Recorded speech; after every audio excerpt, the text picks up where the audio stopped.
It's nice to be here, seeing you all today. Just want to be conscious of the time going through this, just making sure plenty of time. That's good news. I'm praying that today this message, in terms of what I'm speaking, will be a blessing to those who are perhaps going through grieving. Maybe for people who have experienced loss or experiencing loss. People who have lost a loved one.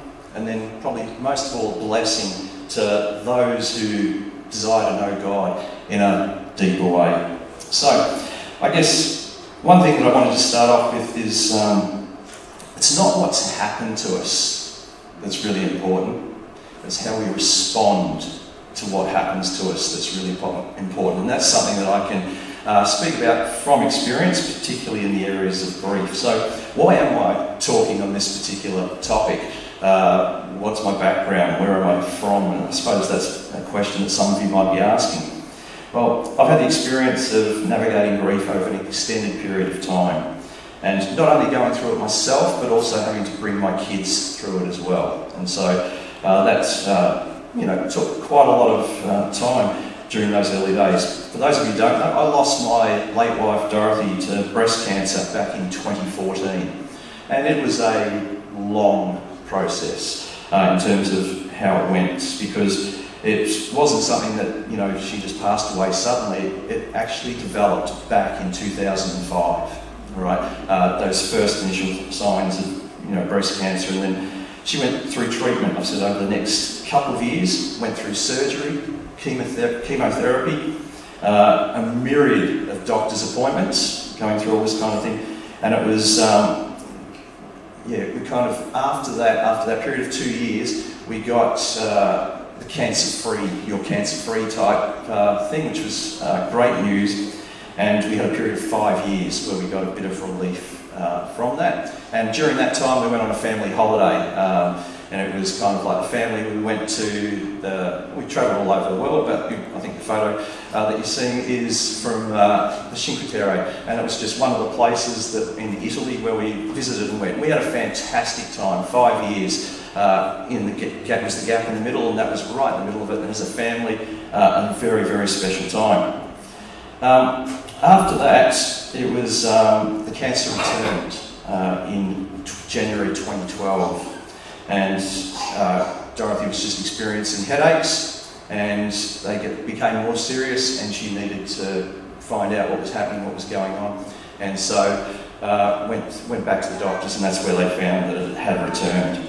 And again, more radiation treatment, more chemotherapy, and Dorothy battled on with that for another 2 years, and she left this life on March 27, 2014. And so, dealing with this aspect of grief, the grieving process, it's something that, I've just got to touch on with you today. But hopefully, the things that I can share with you can help some of you who are perhaps going through various forms of grief. I'm obviously coming from a certain perspective, a certain form of grief in terms of losing a loved one, but just want to acknowledge there are many different types of grief that can affect people in many ways. But hopefully the principles that I'm going to bring out will assist or will help you in those particular things. One of the things that can happen with grief is grief, and it's to do with suffering and grief. It can be very polarising. And in terms of our response to it, which is what I alluded to at the start, and sometimes something can happen and it's, how could a loving God let this happen to me? How could a loving God take my wife away from my 3 kids? How could I, follow a loving God? No, that's one response that people can have in terms of things that can actually happen to them and dealing with grief. And I suppose I chose a slightly different response, and the response that I chose was, how could I go through what I went through without a loving God to be right there with me through it all? And that to me was absolutely huge in terms of the whole grieving process. My understanding of the grieving process probably grew throughout that time. It wasn't something that just happened like when Dorothy passed away. It happened way before, especially I think during the second time when it was announced. But I'll touch on more of that. What I want to just do briefly, and do this fairly quickly, I've got to give it a snapshot, a definition of grief, sorrow. What does that mean? From a biblical perspective, I'm going to smash this out really quick just to give you a platform from which I'm coming from. But Genesis 45:5, it says, "But now do not therefore be grieved or angry with yourselves because you sold me here, for God sent me before you to preserve life." And it's Joseph speaking to his brothers all these years after they had sold him into slavery. And the word grief, to hurt, to be in pain, to grieve, vexed. Now, physical pain, emotional pain, so mental and physical. But then here's an interesting definition thing that goes with this definition: to carve, fabricate or fashion, to shape, fashion, make, form, stretch into shape. So grief, yes, it's got to do with all the emotional, the mourning side, but it's also got that aspect. Another encouraging verse, Isaiah 53 verses 3 to 4. "He is despised and rejected by men, a man of sorrows and acquainted with grief. And we hid, as it were, our faces from him. He was despised and we did not esteem him. Surely he has borne our griefs and carried our sorrows." Speaking about, acquainted with our grief. Jesus, God, knowing our sorrows, being acquainted with our sorrows. Very, very encouraging when you think of, when you go through grief, suffering or loss.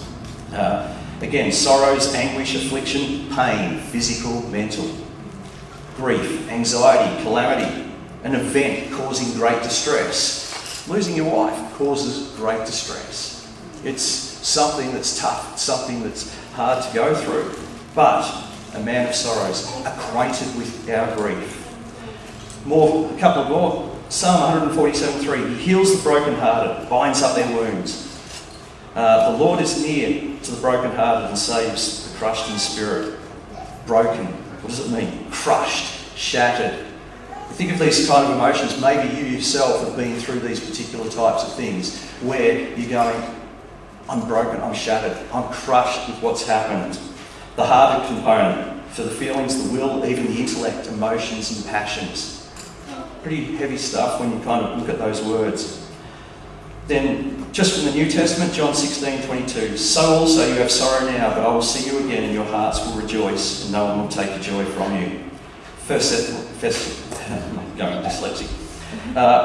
We've got, "But I do not want you to be ignorant, brethren, concerning those who have fallen asleep, lest you sorrow as others who have no hope. For if we believe that Jesus died and rose again, even so God will bring him to those who sleep bring with him those who sleep in Jesus." Sorrow, sadness, grief, heaviness, pain, affliction, person's mourning. These definitions hopefully help unpack this picture of grief and what it is. And as I've just said at the start, when I was going through this in those early stages, I wanted to unpack, I wanted to understand, I wanted to know what grief was about so that I could help not only myself but my kids as well. It was so, so important.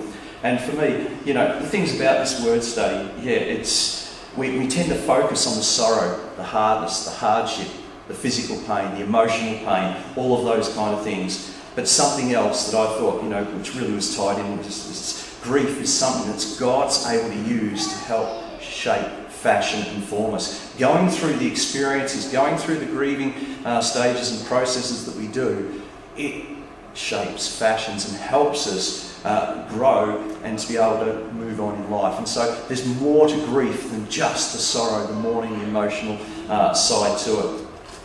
What I'm going to do now is just look at 5 stages of grief. These are commonly recognised areas to grief, but I'm only literally going to touch on them because of getting through. But wanting you just to know 5 and then how I've responded to those. Now, denial and isolation. When you first find out bad news, and I still remember Dorothy coming to me in 2005 and I was changing Kelby's nappy. Right, so this is a while ago. Kelby's sitting over there now, he's 19. So this is a fair while ago. But I remember it's kind of like changing the nappy, going through that, and Dorothy came behind me and just dropped it on me and said, "Oh, I've got cancer." And it was bang.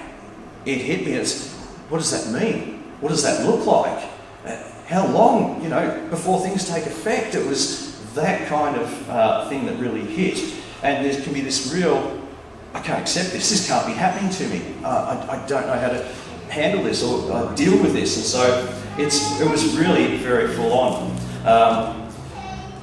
Now, after that, the second time when the cancer returned in 2012, I was on a school camp and I received a text. Dorothy had been trying to contact me, and this was the text I received. They found a 5 centimetre tumour on my brain. May have to go into surgery this week. Call me. That was a pretty tough text. I'd say at that time that was my first experience of the physical symptoms of getting hit by grief. Weight across the shoulder, I went into it was like having a foggy head or having a flu, cloudy thinking, and it was with me for about 3 months. All right, just in terms of being hit with that knowledge and having to live with that and going, whoa. So the denial, the aspect was there, but the isolation. When it came the second time around, I withdrew. I didn't go to school meetings anymore because I couldn't handle the way everyone was looking at me because they'd all found out because word got out pretty quickly, and I just withdrew. I stepped back and said, I can't handle this, I can't go through this. So I pulled out of morning meetings and things like that. With this stage, denial and isolation, the thing that I want to bring out, which is really important, is personal honesty with what you're going through and dealing with it. A key to happening, I started studying scripture and looking at this, and I just remember reading in Mark 14:36, and it's Jesus, and he said, Abba Father, all things are possible for you. Take this cup away from me. Nevertheless, not what I will, but what you will. Jesus is facing or being confronted with something, he knows he's going to the cross, and having to deal with that and work through that. Personal honesty, hey, if it's possible, take this cup away from me. It's huge. Really, really big. And Jesus just expressing to the Father an honest heart in reference to that. Very, very important. So Jesus was honest about what he was facing. I had to learn to come to that point about what I was facing as well. Moving on in terms of the second stage of grief.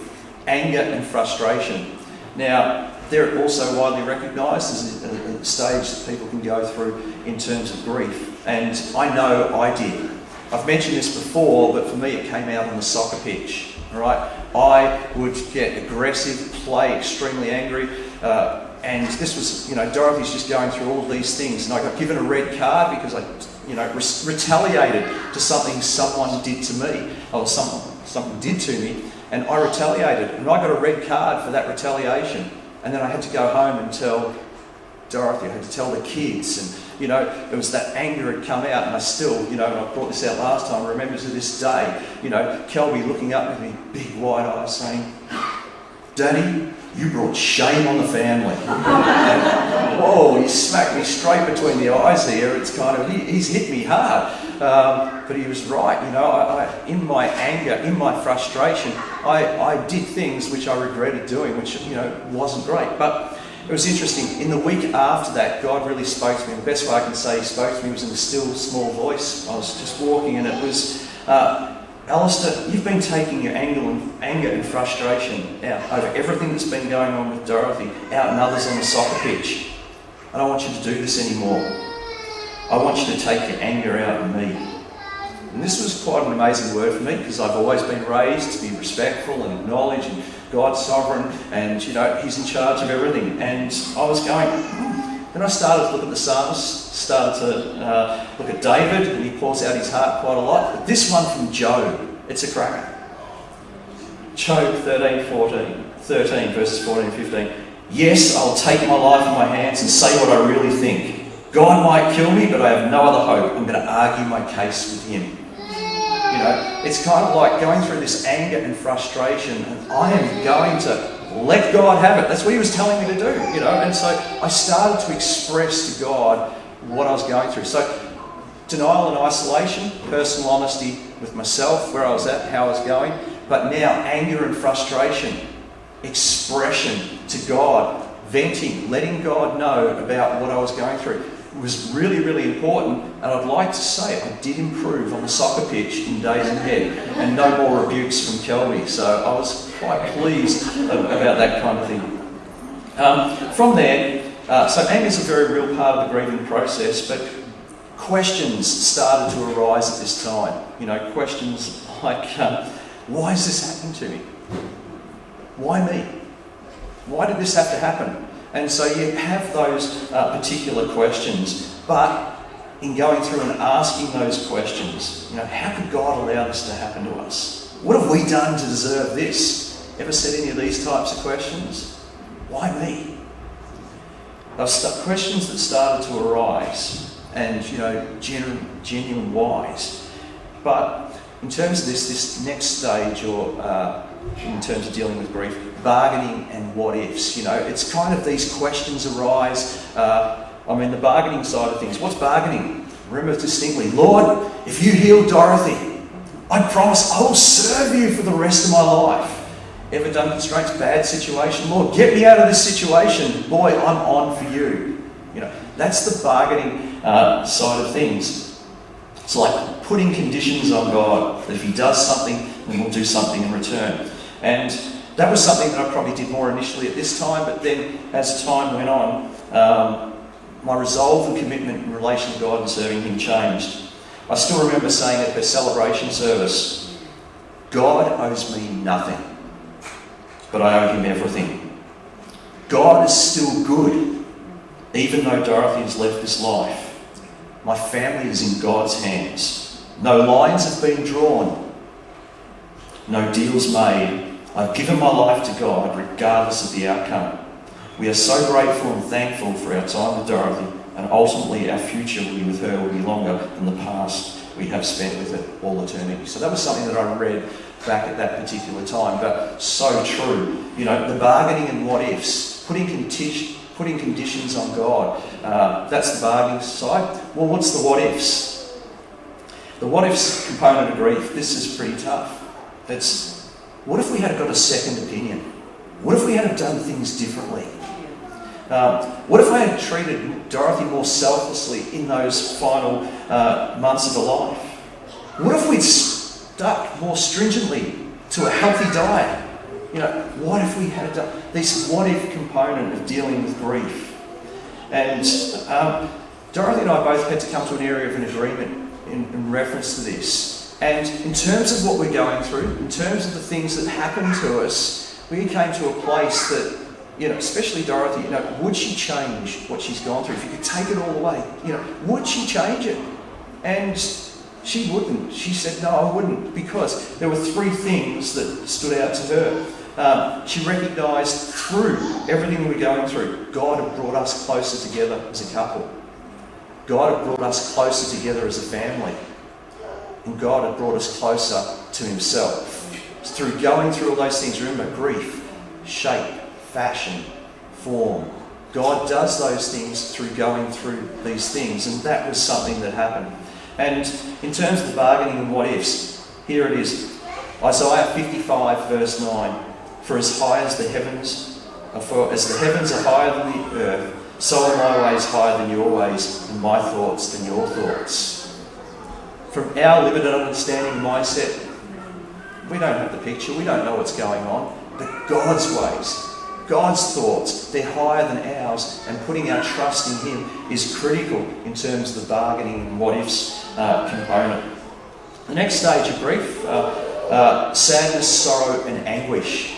And this is something which I would say I experienced more in the months after Dorothy passed away. Right, so dealing with, going through grief and everything like that. There's all the practical implications. Listen to some of these things that you go through with dealing with death. Celebration service, graveside service, obtaining a death certificate, filling in paperwork, getting names changed in house ownership, car ownership, putting the will in probate, closing bank accounts, working out finances, making superannuation claims. Brought home very strongly to me, Dorothy was no longer here. And you're dealing with that day to day. And so these were the things that I was going through at that time. You're going through sadness, missing someone, and there's triggers that happen day to day that remind you of what's going on. Now, in the early stages, I was crying every day, thinking and going through, and triggers would come, thoughts would come, and they're tough to deal with. Going through that. What do you do? It was things here that these triggers I was going through this with the kids, and it was the year of firsts. You know, first time going through Dorothy's birthday without her being there. You know, it was the kids' birthdays without their mum being there. The anniversary, all of these things first trigger, and it was very hard to say the least. In all of this, one of the things that happened during that time was I remember going on a run and God giving me a particular picture. And I'll say two things here. First one was, how do I liken grief, was like a roller coaster. And the roller coaster ride, if you know at the start, it starts up high and then it's low, up high, and it's like that, and slowly it levels out. The highs and the lows at the start are big, but then as time goes on, and the passage of time definitely helps with dealing with grief. But it's that, the highs, the lows, but God being central to all of that, turning to God, seeking Him in the midst of all of that. The second picture was of a baseball mitt. If you've ever seen the baseball pitchers, they throw that ball pretty hard. And the catcher, he's got the mitt there and that absorbs the impact on him. And I remember thinking, that's kind of like God with me. I'm the hand, God's the mitt. He's absorbing the impact of those triggers, those thoughts that come to me. But what was important was to take it. Yeah, there could be discomfort, some soreness, some pain. But to take that memory, treasure it, but then let it go, pass the ball away, not to hold on to it. Because I found if you hold on to these things, you can go into a whirlpool of depression and things pulling you down, to focus on those things. So when the triggers came, the thoughts and the processes came, to take them, to receive them, but to let them go was really important in the midst of all of that. Just in terms of, in all of this, Isaiah 50 verse 10, it says, if you're walking in darkness, confusion, or darkness, that word darkness means confusion, uncertainty and desperate situations. So if you're walking in darkness without a ray of light, trust in the Lord and rely on your God. And I can tell you, during that time, I learned to do that to a greater extent than any other time in my life. Now, you kind of think this going through a time of darkness, what is it? You can't see what's ahead. You can't see what's in the distance. You know what? Sometimes that's a good thing. If we had known right from the start that Dorothy was going to die and this was when and everything like that, you couldn't live like that.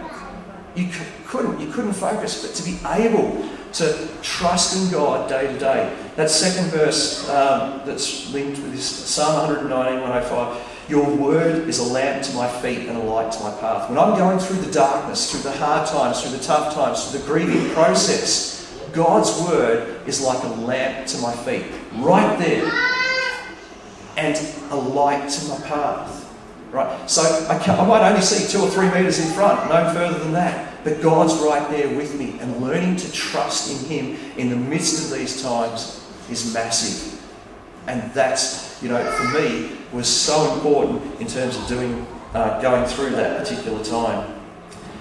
I've said, when you can't see what's going to happen and you have no idea what direction to take, it's vital to take hold of God's word day to day.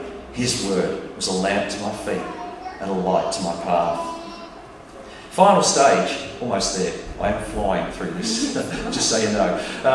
It's acceptance. Coming to grips with what you're going through. Now, the order that I'm giving these don't necessarily happen in any particular order. They can happen at different stages, different parts through all of going through it. But it's recognising these things happen and how knowing that you can deal with them in different ways as they are happening is so important. Now, for me, it's probably something I've been able to accept a little more easily and more readily than others, and it's because of Dorothy's final moments, the way in which she left this life. And some of you may have heard this story, some of you mightn't, but I'll give you the abbreviated version. I was with Dorothy in the final moments before she passed away. And with that, as I was there sitting beside her, I didn't know that was going to be the final moments. God gave me a prophetic word, and I spoke that word at that particular time. And I'll give you the nutshell version, but it was very much just in terms of everything that's been happening. It was what made it particularly stand out was, how can I describe it? It's God speaking through me to Dorothy. I'm aware of what's being said, but not actually in control. And it was spoke about the ripples from Dorothy's life going on and touching other people's lives. The ripples from your life have touched many people's lives. Alistair's life has been touched and affected because of your life. Right? Your children have been touched and affected because of the way you've lived your life. They have soft hearts towards me. Your family have been drawn closer to me because of the way you've lived your life. And many of Dorothy's family were not Christians, and they've heard this story, and many have become close to God through this, close to a knowledge of Him. And so it's kind of like her family. Many of your family have been drawn close to me. Many of your friends have also been drawn close to me. They've seen your strength, encouragement, and the way you've held yourself through all of this. And as I'm speaking these words, I'm going, oh, these are good words. This is, God speaking to Dorothy in her final moments. But I didn't know it was the final. It's God speaking to her in a big way. Then the final words flowed through from this prophetic thing, and it was, well done, good and faithful servant. Enter into the joy of the Lord. And at that exact moment, Dorothy went, and she breathed her last. And I remember thinking at that point in time, oh my goodness, should I have said that, Lord?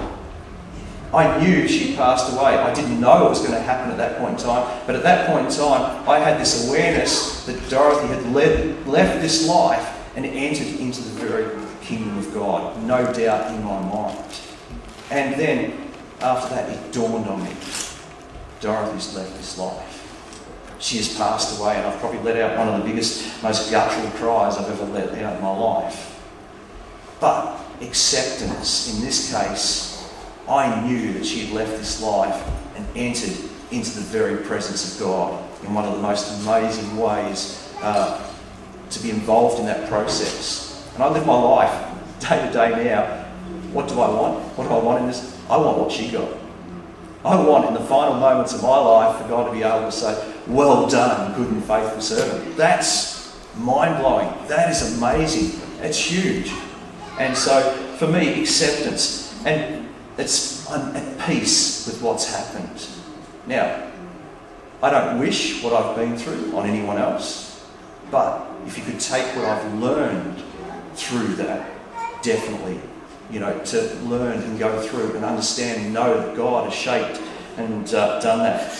Initially, after Dorothy passed away, it was just me and the kids. So it was the four of us together going through this. And for, a year and 9 months, we went through, going through together, dealing with life, shopping together, me cooking. That was a whole new ball game in itself. Not a good experience. Kathy let me only cook for so long, and then once I met Kathy and we got married, I was able to cook for a little while, but then I was slowly pushed aside.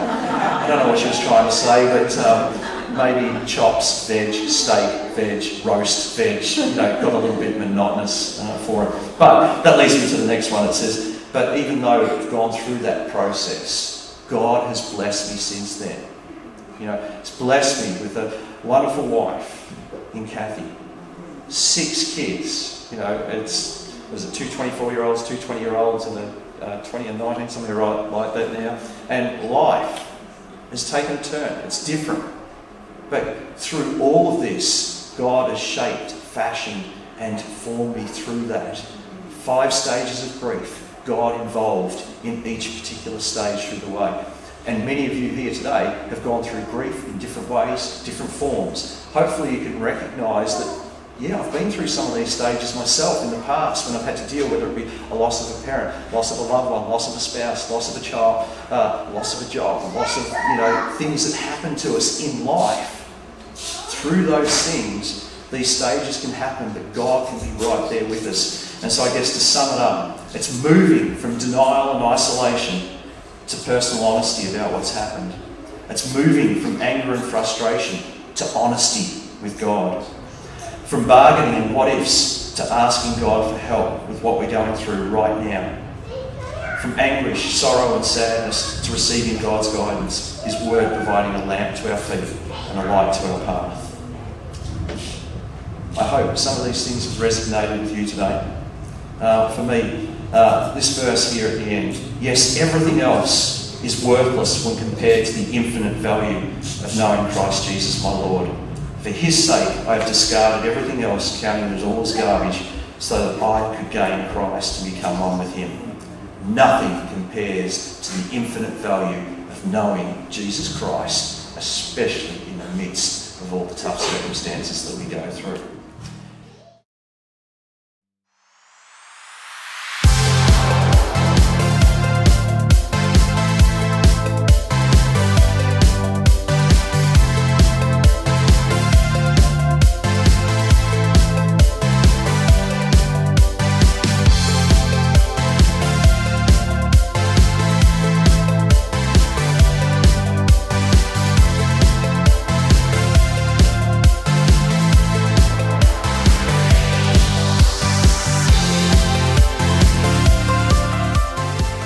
If you are new to the church or visiting for the very first time, can I encourage you to fill in one of the welcome cards that you received as you came in this morning? Up and coming services. On the evening on the 17th of September, we'll have our prayer meeting. Online only. Please check our website for Zoom link details. On Sunday the 24th of September, we'll have our service of celebration again. However, there'll be no Rev Kids program because it's school holidays. Speaker, Pastor Rowan Bias.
Beyond Your Now Conference 2023, Strengthened by the Storms, is inspired by a passion to reach people who are hurting due to painful life circumstances. This year, we will have another 4 women of faith coming along to share their stories of hope from their life circumstances. This October 7th, 9 till 4, Performing Arts Centre, Whittlesea Secondary College. Tickets are $40 and you can get your ticket at www.trybooking.com/CHTMH. We look forward to seeing you there again as we celebrate conference number 3.